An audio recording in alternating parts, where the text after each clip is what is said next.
ஆனந்தாவின் அன்றாட அருளுரை காணொளி வழியாக உங்களை சந்திப்பதிலே மிகவும் மகிழ்ச்சி அடைகின்றேன். இந்த காணொளி வழியாக அன்னையின் வியாகுலங்களை சிந்திக்க நம்மையே தயார்படுத்திக் கொள்வோம். அன்னை மரியாளின் வியாகுலத்தை விளக்கி கூறும் வாசகத்திற்கு செவிமடுப்போம். லூக்கா எழுதிய தூய நற்செய்தியிலிருந்து வாசகம். அதிகாரம் 2. இயேசுவின் தாய் இயேசுவை நோக்கி, மகனே, ஏன் இப்படி செய்தாய்? இதோ பார், உன் தந்தையும் நானும் உன்னை மிகுந்த கவலையோடு தேடிக்கொண்டிருந்தோமே என்றார்.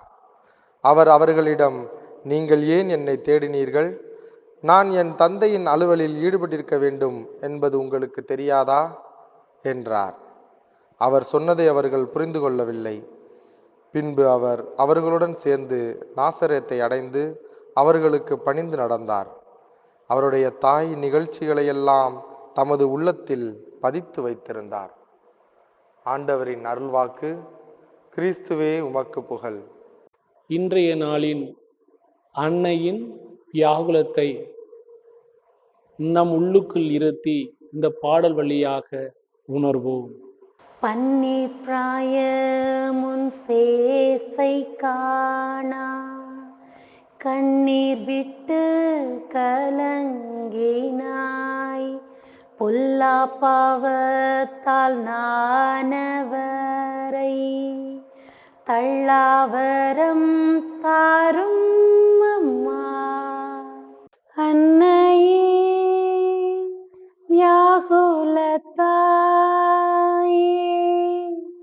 உம்மையே யான் நம்பி வந்தேன், என்னையே கைவிடாது காத்து, அந்திய வேளை உம்மடியில் அணைப்பாயே அணைப்பாய் மாதாவே. இறையேசுவில் பிரியமானவர்களே, இன்றைய நாளின் அன்னையின் வியாகுலத்தை சிந்திக்க தயாராவோம்.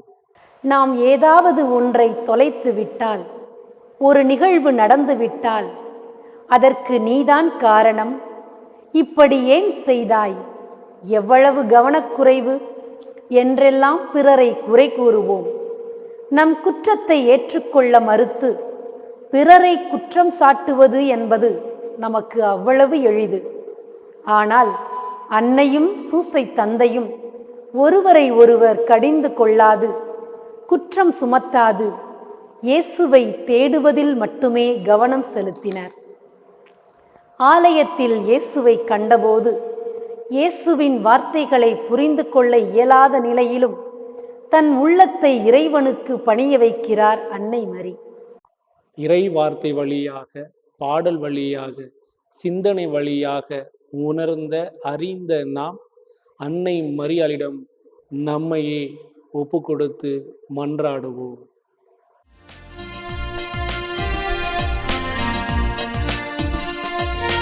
கல்வாரி மலையின் சிகரமதில் கனிவுடன் தினம் எம்மை நிலை நிறுத்தும் நற்கருணை விசுவாசமதில் நம்பிக்கையூட்டி வளர்த்திடுவீர். இளமையின் பொழிவா திரள் திருச்சபையும் யாவரும் வாழ தயை புரிவீர். அன்பின் தேவன் கருணை அழியா புகழோடு வாழ்பவரே, அன்பு பாதையில் வழி நடந்தே அடியோர் வாழ்ந்திட துணை செய்வீர். அன்பின் தேவன் கருணையிலே.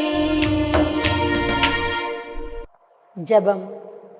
அன்னையே, எமது தவறுகளால் இயலாமையால் இயேசுவை விட்டு விலகிச் சென்றாலும் அவரை தேடி கண்டடைந்து அவரது அன்பை உள்ளூர உணர்ந்து மீண்டும் அவரில் சரணாகதியடைய எம்மை வழிநடத்தும். ஆமேன்.